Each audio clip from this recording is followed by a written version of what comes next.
Hello, this is Blair Hodges, and before we start this episode of the Maxwell Institute podcast, I have an important announcement on some geeky technical stuff.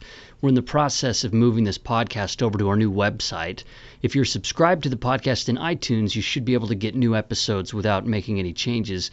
But here's the important part. If you use other programs to download the podcast, you'll need to update the RSS feed. The new RSS feed is maxwellinstitute.byu.edu/feed/podcast. One other thing, if you've enjoyed the podcast so far, we'd really appreciate it if you'd go into iTunes and rate us and write a review. It only takes a second and it helps encourage other people to check us out. Hopefully we'll get all of the new website issues sorted out in the next week or so. And now here's the latest episode featuring author Sam Brown.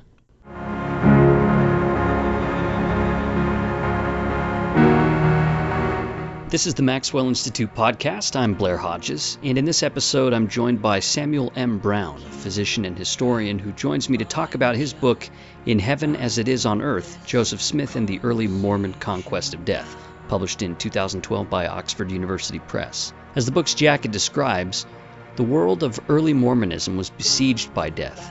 Infant mortality, violence, and disease were rampant.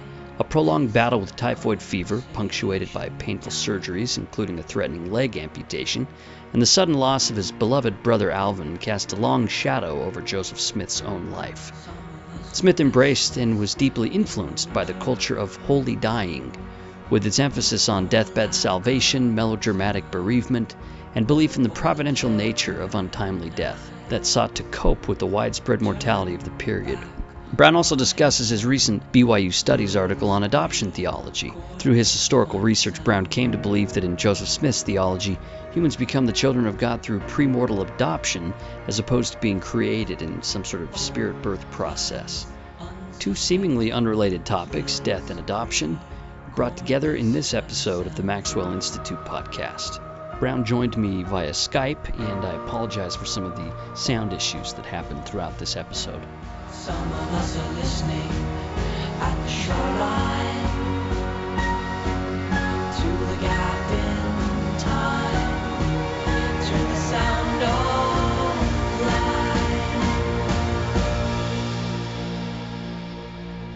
life. I want to start by talking about this attention to death, Sam, that you give in your book, and it's a kind of an unusual and perhaps unexpected theme. So let's start by talking about why you brought that issue to bear on your study of early Mormonism in such a central way, this culture of death idea. Well, it comes back to a conversation that I had with my wife about 10 years ago.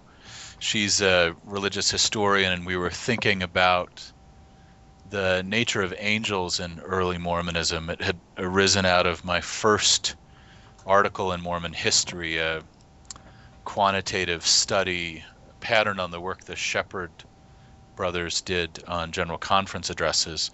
Mine was looking at temple dedication prayers over time, and I noticed that there were these named angels that were specified in early prayers, and then in later prayers there was a more general nod toward angels as a generic class of beings. And I'd initially been taking an approach to these ancestors that was in line with my fascination with Mircea Eliade and this notion of sacred ancestors and how tribal consciousness arrives at a new time in comparison with the ancient time, or the yawn time, as Eliade talks about it.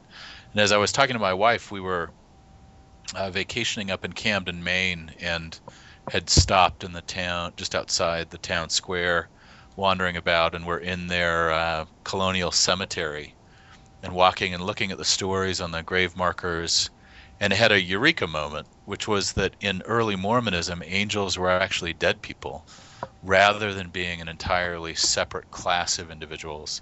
And that theological, historical insight, combined with the fact that as an independent physician, I finished my residency just as this was happening. As an independent attending physician, I was being with people when they died, and I realized that Mormonism had something very distinctive to say about what human beings are and what angels are, to wit, that angels are a kind of human, and that we in our contemporary world had a very distorted view of life's final moments. And that got me reading pretty broadly in the death studies literature that for a while, and in the quirky way of academic jargon, was called thanatology. I think it's now just called death studies or death and dying studies. But read broadly in that literature, and then read in the early modern into antebellum literature about the nature of angels, and then returned to the primary documents of early Mormonism, which were so easily available, both in terms of Dan Vogel's wonderful work with the Early Mormon Documents series and the great work that Rick Turley's been supervising with getting digital copies of the materials at the church history library available. And the RLDS now Community of Christ publishing houses that have provided bound copies of the early Mormon periodicals, all of these rich opportunities to reacquaint myself with the primary literature, and in many cases to acquaint myself for the first time with the intricacies of that primary literature. I just started reading, and as I was reading, that the ubiquity of premature undesired mortality was stunning and telling. And as you walk through these newspapers and these journal accounts and these Revelation manuscripts, you realize there's an awful lot going on about how people understand themselves in relationship to prior generations, and how people understand themselves in relation to the people they love now who will not always be present with them. And that then led me into a fair bit of reading in antebellum Protestant theology, reading the classics, both the new evangelical historians and the Mark Knoll, George Marsden kind of camp, and reading more broadly in just the cultural and intellectual history of antebellum America. And from that came ultimately In Heaven as It Is on Earth. There's something also in your background that you didn't draw as much attention to, and that's that you're also involved in medicine, right? You're a doctor. I'm an intensive care unit physician and mostly a medical professor and medical researcher, but I do also take care of patients. So you'd be working with mortality quite often. It seems like in your everyday occupation. Then was that brought to bear at all on the topic? Absolutely. And I thought part of what struck me was the incredible courage of people as they were on their deathbed, or as they were the loved ones of someone nearing death. It was striking and stirring to me. And simultaneously, I felt that there were huge cultural gaps in terms of the support structures that people had available to them as they were navigating that experience. And I think I'm a big fan of lived religion as it's preached by the key figures in contemporary religious history and religious studies. And for me, I feel like I'm inhabiting lived religion 2.0, because I'm actually seeing what happens to people religiously and culturally when the rubber hits the road, when it really matters what religious claims are, when it really matters what people believe and how they structure their relationships. How do they behave? What words do they use? What images and concepts do they draw on? What rituals are meaningful to them? And I brought that sensibility of the time I spent treating patients, and thankfully, and in 2013, the large majority of our patients actually do recover and get back to home and get back to good strength. But there is still a certain proportion of them that do not survive despite all our best efforts, and being with them, not abandoning them when it looked for life's technologies were not going to work, was an important part of what got asking questions of historical documents that were specific to the lived experience of people in antebellum America, particularly in that western frontier. You talk about in the introduction to the book, death presiding over all of human history. But one thing that your book sort of draws out, I think, is that our anxieties or our approaches to death culturally have changed over time. And one element of Joseph Smith's prophethood that I hadn't really considered quite as much is his often returning to the theme of death and his anxiety, his concern about death. And this would usually happen in the context of funeral sermons that he would deliver in these types of situations where death would be on the mind. So was it pretty easy for you to find those types of sources from Joseph Smith? Did you find that to be a pretty common theme in his sermons? Absolutely. And Bill Smith at BYU is working on an annotated anthology of Joseph Smith's funeral sermons that I think will be a great pleasure to read when it comes time for it to be published. And I think Bill has found, and I have found, and others have found, that this was an incredibly important topic for people. You know, the anthropologist and theologian Doug Davies had written a book called The Mormon Culture of Salvation that was trying to think through what salvation meant for early Mormons. And it's a book I bumped into as I was just finishing up In Heaven as It Is on Earth. I think he had a couple of insights from a formal theological, anthropological perspective that were important and even independent of theological or anthropological vistas on this material.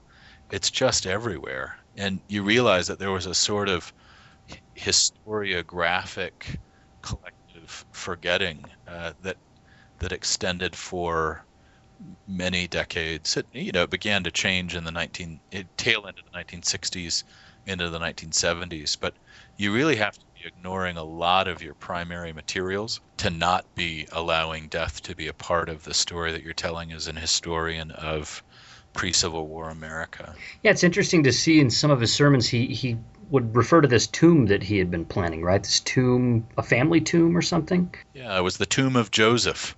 And it's a reminder that part of how Joseph Smith positioned himself was as a person through whom God allowed the past to be relived.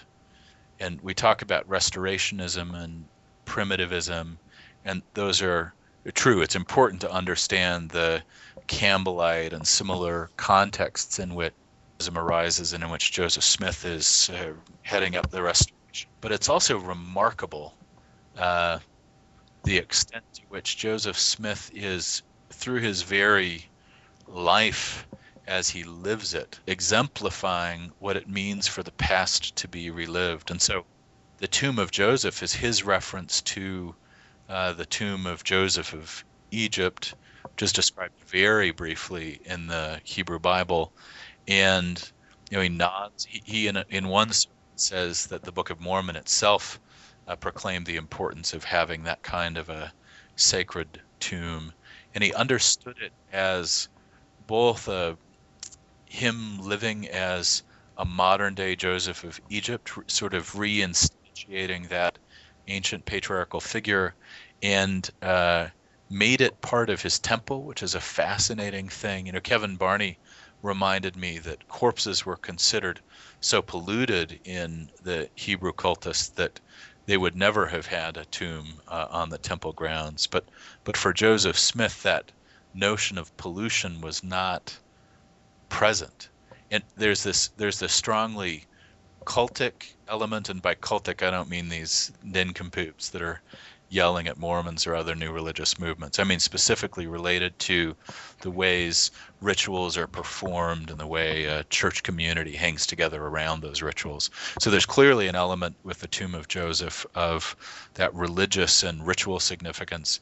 But then there's also, and there was always present with Joseph Smith also, a sense of warm familiarity and hand holding hand and people embracing each other. And there was a sense in which the tomb of Joseph was also the place where the Smith family would awaken in the resurrection and discover each other and would be immediately able to resume their tender intimacies as a loving extended family the moment the first resurrection happened. And so the tomb of Joseph was this fascinating structure that was on the Nauvoo temple grounds, and he was even trying to get Alvin, his older brother Alvin, that he looked up to so much.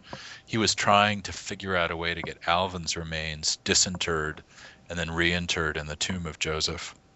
He, of course, was killed under such nasty circumstances that there was no way that they could have interred him in the tomb of Joseph. There's talk, who knows whether it's true or not.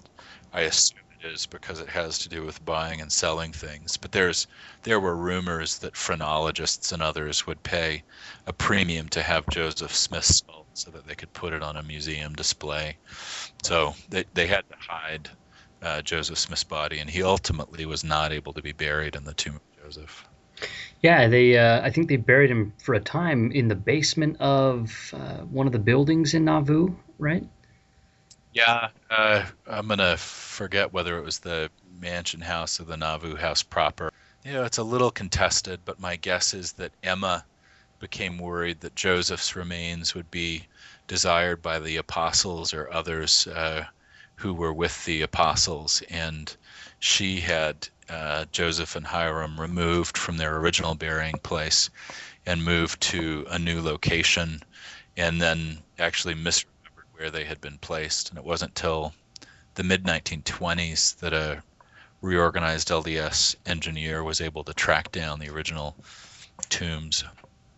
Yeah, and that's when they moved them to their current place. Yeah, right?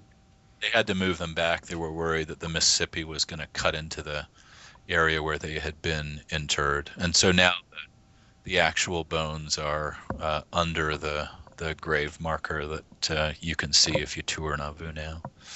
So let's talk a little bit more about some of the more specific ways that Joseph Smith dealt with death and confronted death. You call it the Conquest of Death, and that's kind of a combination of theological ideas and rituals and beliefs that all kind of deal with what happens to people when they die and what will happen in the resurrection and these sorts of ideas. So how do you see Joseph Smith as differing from some of the other theological visions of his time, and what are some similarities that he shared with them? That's a great question. Doug Davies, who is the one that initially popularized the broad notion of death conquest, also referred to it as death transcendence. And the restoration happens, and Joseph Smith lives his life in a complicated but mostly Protestant environment in which the dominant traditions were Calvinism, which was on the wane. And it was on the wane in the way these sorts of comprehensive worldviews often are on the wane. But when people decided they needed to come up with a new idea, they did it by attacking some caricature of Calvinism. And the best known of the opponents to Calvinism in the period, or particularly the one with the most relevance in frontier life, was Arminianism. And these are broad terms that can mean a lot of very different things. And at some level, the difference between Calvinism and Arminianism is a story about the significance of the human will, and specifically, is there a way that a human being could in any way affect her or his salvation? And strict Calvinism says, no, this is not something that's up to a human. This is something that depends exclusively on God's majesty, excellency, and choice. And the Arminians, even though Arminius himself was not Pelagian, it specifically said, it's not that you could earn your own salvation, it's that you can lose it by backsliding. As it gets explored through Methodism and in other ways, Arminianism does become much more a story about the role that the human being has in defining its own salvation status. And both of them were death-haunted, specifically because of the intense focus on the need to either be elect under Calvin or to be under Calvinism or to not ever backslide under Arminianism. And I think the deathbeds of the two broad traditions are useful for understanding what Joseph Smith found to be problematic in his society. Is this like the holy death? Is this what you're referring to? Yeah, the holy death culture broadly was, and the practice of holy dying or beautiful dying or good dying encompassed both Calvinism and Arminianism in various ways. This was a story about meeting your death in a way that assured your salvation. And under Calvinism, you had to keep on keeping on, because if you didn't, then that was a sign you had never been elect. And under Arminianism or Methodism, you had to continue on, because if you continue on in great piety and introspection and faith, because if you didn't, that meant that you had backslid. And that the problem is that the individual believer was the locus of these battles to assure that you would be saved. And you had to wage that battle until your very dying breath. And Joseph Smith saw that and said that A, salvation is not a story about a individual. Salvation is a story of communities of individuals. And B, life is richer and more filled with spirit when we are not constantly worried about whether we have measured up, whether we have demonstrated our election under Calvinism, or whether we have avoided backsliding under Arminianism. So Joseph Smith's response to the crisis of death was to define a communal rather than an individual approach to salvation, and to reveal a ritual system that allowed people to know that it would be okay, that they did not need to worry endlessly about whether they would be saved or whether their children would be saved, but that through the revealed rituals of the restoration, they could have the assurance that they would be together again after life, and they could get about the business of living together. So that's kind of situating it with some of the Protestant views, Calvinism, Arminianism. What's interesting is you could kind of look at Mormonism as being a Protestant-like sect or a Protestant-like religion, in that it obviously wasn't Catholicism. But at the same time, this Joseph Smith's return to the importance of priesthood and ordinances was a departure from a lot of other Protestant groups, right? There's this sense that his returning to this communal salvation, which is contingent on priesthood authority. There was clear pushback, and he got pushback from Protestants. He got pushback from Emerson and the Transcendentalists. Everybody saw him as an idiosyncratic crypto-Catholic, or somebody who was rejecting the fundamental claims of both the Lutheran and the Calvinist reformations. When it comes down to it, and I'm sure people will argue with me, when it comes down to it, the Reformation seems to be a story about the primacy of Scripture over church and church tradition, and the primacy of the individual and the individual's conscience over and against the early modern Catholic Church.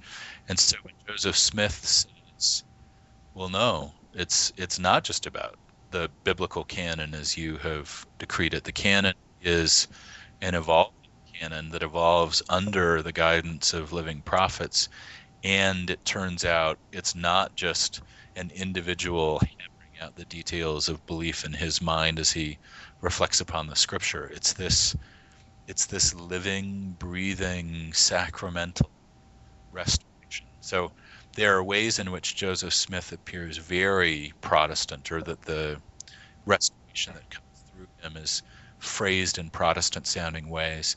But when you get down to the innards of the restoration, they are profoundly non-Protestant. And I think if we could step back from the fighting and the posturing about it, we could acknowledge that when many Protestants say we're not Christian, what they really mean is we are un-Protestant, and we really are un-Protestant. In our core beliefs, we do not sound Protestant. And it's okay to embrace the fact that we are not Protestants at the same time that we extend love and understanding and kindness to our Protestant peers.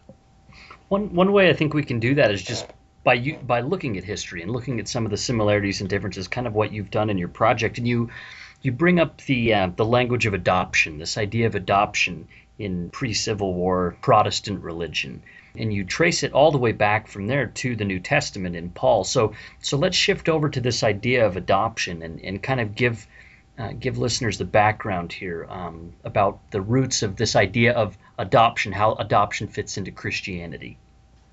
Well, adoption starts in the writings of St. Paul as an explanation of how people who are not Israelite by birth could be heirs of the covenant between Yahweh, we often call him Jehovah or the Lord, but as heirs of the covenant that Yahweh makes with Israel. And so in Paul, adoption is a story about the way Christ becomes the father to the Gentile faithful, and through adoption by Christ, people gain or obtain a birthright as Israelites.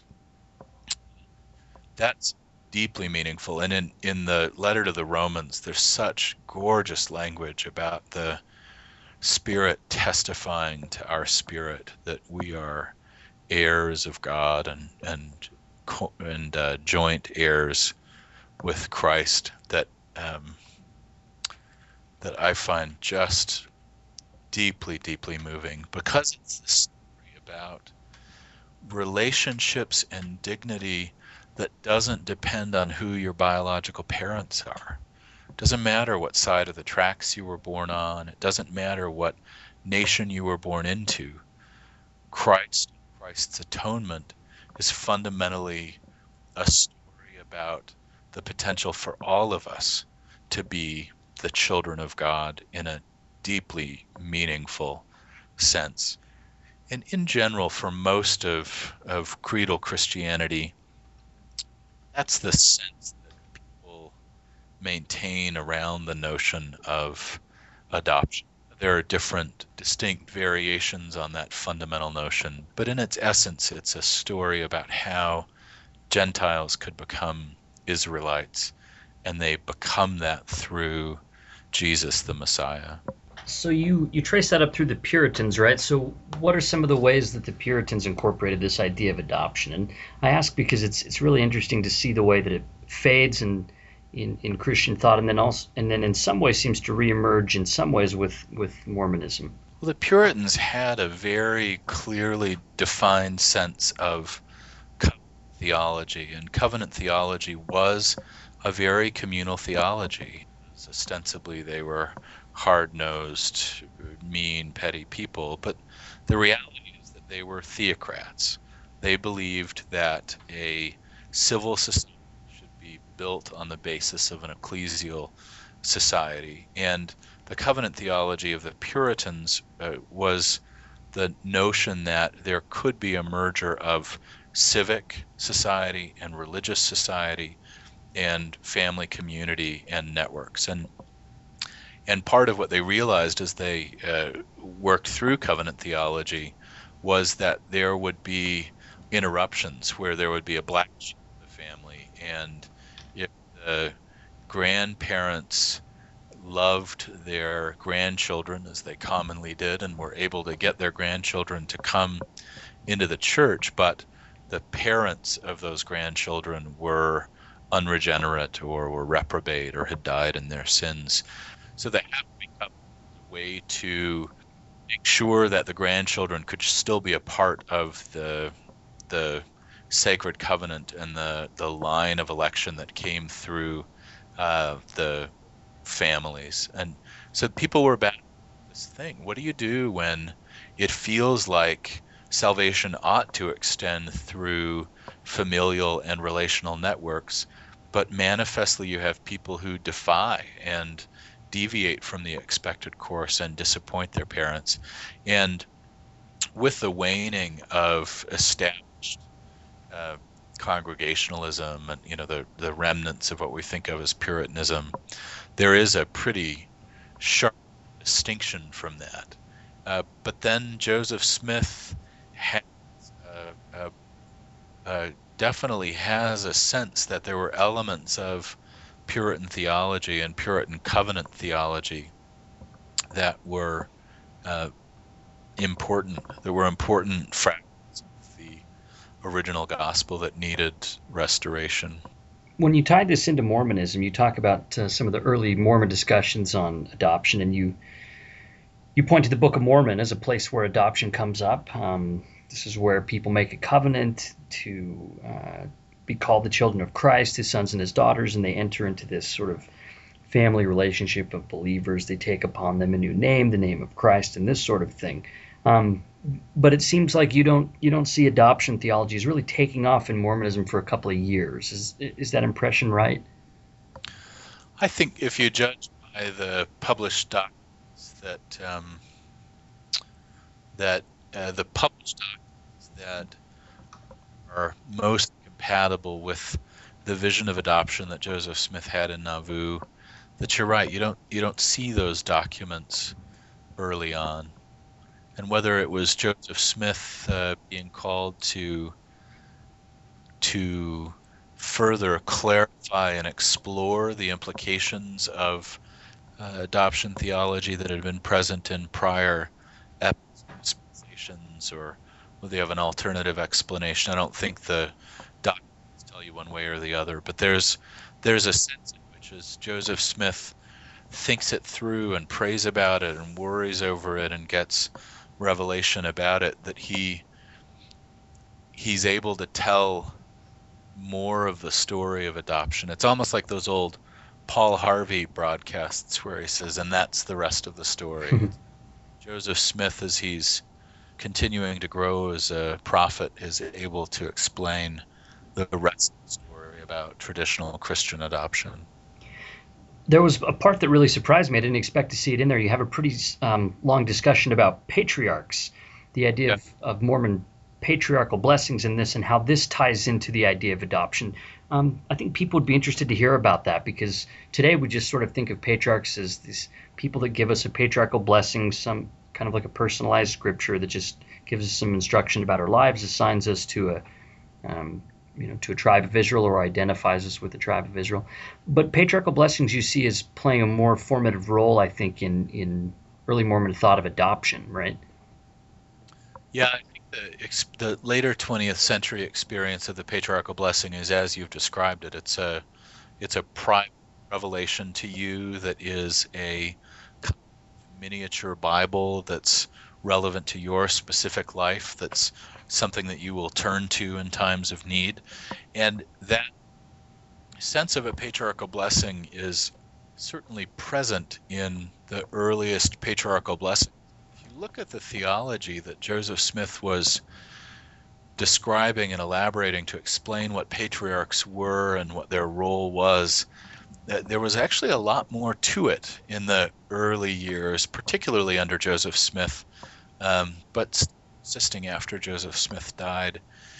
And specifically, patriarchal blessings were one of the early ways that Joseph Smith was trying to communicate this sense that human beings could serve a role as extensions of the Christ, or as secondary saviors. That Joseph Smith saw these secondary saviors as he called, and this was a borrowing, I think, from Obadiah, saviors on Mount Zion. And the early understanding of saviors on Mount Zion was these were the people that would bring others to the joyful reunion at Zion's Mount when the Messiah returned. And there was a sense in which, almost a sense in which Christ had deputized us to be saviors to each other. And not, you can get into trouble, particularly with evangelical Protestants who say, oh, you're trying to demean Jesus and you're trying to say that human beings are just as good as Jesus. And that's really a caricature of what Joseph Smith was preaching. But what he was preaching, I think, was that the purpose of our lives is to be as like Jesus as we can. When you phrase it in those terms, they say, oh, yeah, of course, that's what we believe. That's what we believe. Well, but what was Jesus doing? Jesus was bringing the covenant, and by the covenant, it's not just an agreement. The covenant was also the operating rules of a community. Christ was bringing a community and forgiveness and love and the opportunity for repentance to all of us, to allow us to assemble as his family. The thing that fascinates me when you're talking about this is the way that you tie baptism for the dead, patriarchal blessings, and these things, even missionary work, with a project that goes back in time and forward in time that's executed in present time. So with baptism for the dead, you're performing ordinances for people who have already lived, but you're also anticipating meeting them in the millennium or in the next world, and you both will have received these saving ordinances together. You both can rejoice together. With patriarchal blessings, it's this idea that reaches back through the Hebrew Scriptures. You're connected to a tribe of Israel, but it's also something that projects forward as well to your posterity. In patriarchal blessings would mention the posterity of the person being blessed, and that these blessings could be handed on. We talk about children being born in the covenant and these sorts of ideas. So these structures, these revelations that Joseph Smith had, they seem to project out past and future, and I thought that was really interesting. One of the most interesting things I hadn't considered before was where Joseph Smith, the Article of Faith says, we believe in evangelists and so forth. And if you ask Mormons today, they say, well, yeah, evangelists, we don't have anything that's necessarily called an evangelist. But Joseph Smith said that the patriarch was an evangelist, right? And you provided some, connected to these ideas I'm just talking about, you provide a really interesting interpretation of what he might have meant by that, by an evangelist being a patriarch. So take a second to mention that. I thought that was really interesting. So to understand this, I think you understand that Joseph Smith was saying that we as human beings can aspire to spread the light and covenant and community of Christ throughout the world. And there are a variety of ways that we can do it, as you so eloquently summarized. Baptisms for the dead, patriarchal blessings, parents' blessings, healing blessings, washings and anointings, and also the same tie between someone who brings the gospel to a convert and that convert. And in Joseph Smith's hands, the connection between a loving parent and a reciprocally loving child is the whole story. It's the story of God and Christ. It's the story of Christ and all of us, and it's the story of the relationships that we craft. And when Smith talks about converting someone, bringing the gospel to a person who subsequently embraces it and is baptized, he sees that as creating a relationship that has the kind of durability that it can persist into the afterlife. And in the essay, and I think it's probably true, that there's that merger of the evangelist as the adoptive parent of the convert and the patriarch as the adoptive parent of the person receiving the patriarchal blessing. And I think that's a parallelism that we have not really explored, in part because we've lost track, many of us, of that original theology, of the amplifications of Christ through our interactions with each other that are modeled on the tender love of a parent for a child and vice versa. Yeah, you've got a lot of really interesting insights in the book, but that one in particular, I don't know why, but that one in particular just really struck me, and it's a question I'd had for a long time. Why would Joseph Smith equate evangelists and patriarchs? That doesn't make sense. But when you put it in this context of a missionary becoming a sort of spiritual father or mother to a convert, or a patriarch becoming a sort of spiritual father to someone he's giving a blessing to, then it makes sense within this frame. And I can't say for sure if that's what he had in mind, but boy, I think you make a really strong case for that. That's one that I kind of I'll take that for my default position for now. I'm always open to be corrected. I think you follow the evidence that you see in the documents, you think carefully about it, you chat with other scholars, and then you propose what you think is a reasonable hypothesis, always recognizing that new information, particularly a large amount of new information and a new theoretical framework, can further clarify what it is you've thought. But I really think in my own faith walk, I'm a believing, practicing Latter-day Saint, and in my own faith, think about that love I feel for my children that is visceral and beyond words and can tie me in knots and can elevate me to a perfect happiness. And I think about the fact that I would die for them and that I can't disentangle my identity from them. Now, you can clearly take this into psychologically dangerous paths, and I'm not advocating that, but I think that's supposed to be our model for how we strive to feel about each other, not just our biological children, but about everybody, that we should feel that sort of power in our associations with each other. And I think that's a key element of what Joseph Smith is describing. And with adoption, he raises the role of the will. And I've talked in my own preaching in church about a love that is felt and a love that is chosen. And I think we can feel the love that is felt. It's so natural and spontaneous with regard to our children.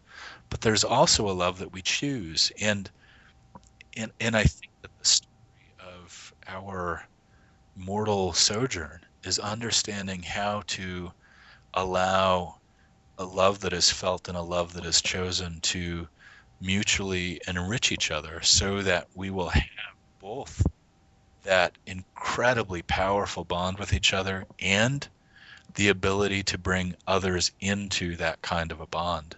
It's very easy, and it feels increasingly easy as time goes on, to imagine that the horizons of our world of regard are coterminous with maybe our own fence at our own nice little house, maybe our ward boundaries, but God and Jesus, the prophet Joseph, I think, call us well beyond that. And I think the framework of adoption theology makes explicit the role that a chosen love will play in our observance of the gospel. That's actually what led to this interview. Is you published an article in a recent issue, the previous issue of BYU Studies, on adoption, and this is the BYU Studies article was written on the premise that you see a distinction between your formal historical work and then your perspectives as a believer. You kind of make a distinction between those, not to say they can be entirely separated from each other, but there's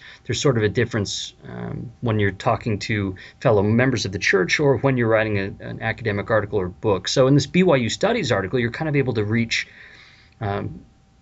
members of the church who think about these types of issues, and you talk about the idea of adoption, but you also talk about spirit birth, and you propose that a spiritual adoption model might be more fitting, at least to you personally, than spirit birth. And this is the idea that the heavenly parents somehow literally have some sort of procreative act that results in a brand new spirit child and that sort of thing. So maybe we only have a few minutes left, but can you talk for a second about how these different views came up? There's a view of spirits as born to heavenly parents in some extremely literal way, and one of heavenly parents becoming adoptive parents of eternal intelligences. What are kind of the roots of that?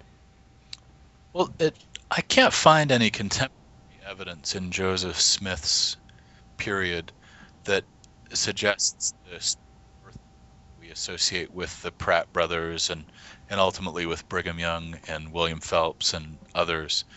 What I see Joseph Smith writing about is a sense in which God organizes intelligences into his family, and imagery of divine adoption and of us as secondary saviors practicing adoption. Shortly after Joseph Smith's death, however, you see a fair bit of his lieutenants puzzling through what the meaning of God's literal parenthood of us might be. And in that setting, they tended to take a tack that suggested in an almost Swedenborgian inflection that what we think of as human sexuality would persist into the afterlife, and that pregnancy, gestation, parturition would be they would be painless, but that they would persist in the afterlife.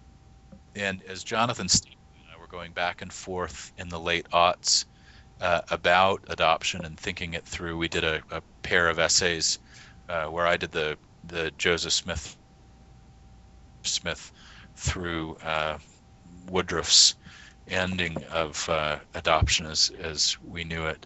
Got to talking about it, it occurred to us that when you look at the Smithian documents, they feel adopted, and they feel like they're a story about God seeing us and seeing us needing to develop further, and knowing that the way we would develop further is in a parental relationship with him, and that he then adopts into his family. And it makes sense to me. I think the reason that it makes sense to me is that it's a story about a love that is chosen, that Christ calls us to love not just spontaneously, but to train ourselves to love, and to always be aspiring to broaden the compass of our domestic love in the noble and godly sense.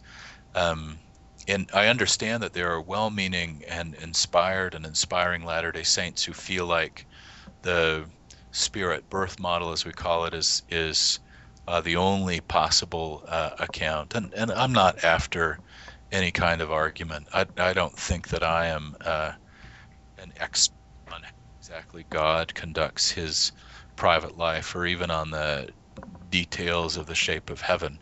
I tend to hear what it seems like God wants us to hear, and to try to construct a meaningful, emphatic life here on earth without needing to know all the specific details. But I think good Latter-day Saints can believe either in a spirit birth model or an adoptive model or a hybrid or another model. I don't think anybody's salvation will be imperiled by that specific belief about theology. But if you do believe in a spirit birth model, I think you still need to have open the possibility that the adoptive model or adoptive theology broadly can change the way we think about the intense love we should feel for each other, not just for our biological children. I think what's most striking then about this is just the idea that your scholarship, you recognize explicitly in this article, that your scholarship does have direct bearing on your life as a believer and of your religious views. And I think it's interesting and great that you had the opportunity to explore those issues, because I don't think many Mormon studies folks often get a chance to do that. Usually those are the types of connected questions, especially in historical analyses, that we, it wouldn't really fit in a lot of journals and things like this. So I hope just to I wrote the history as a historian, trying to understand what the document said. And then after I'd written it, I thought about it and I read it, and I thought, well, that sounds like a reasonably accurate historical representation. And then, having written the history with the approach of an historian, I then was able to come to what had been created and think about, well, does this mean anything to me as a believer?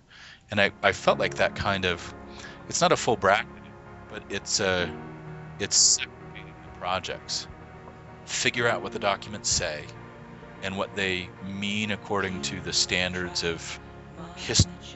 And then, once you've done the hard work of figuring out what the documents seem to suggest, then bring a believer's eye to that question. And I found personally that letting the history take me where the history would, and then thinking what it might mean, that model worked for me and meant that I didn't have to pretend that there was not a believer in me, but that I also was able to write a history that was as true to the documents as I could figure out to be, and that could make sense to someone who was not a believer.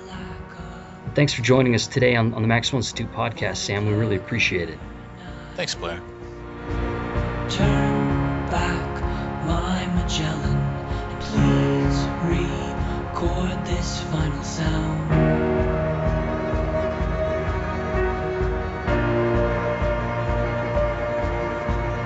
Old lands unsuspecting, please read.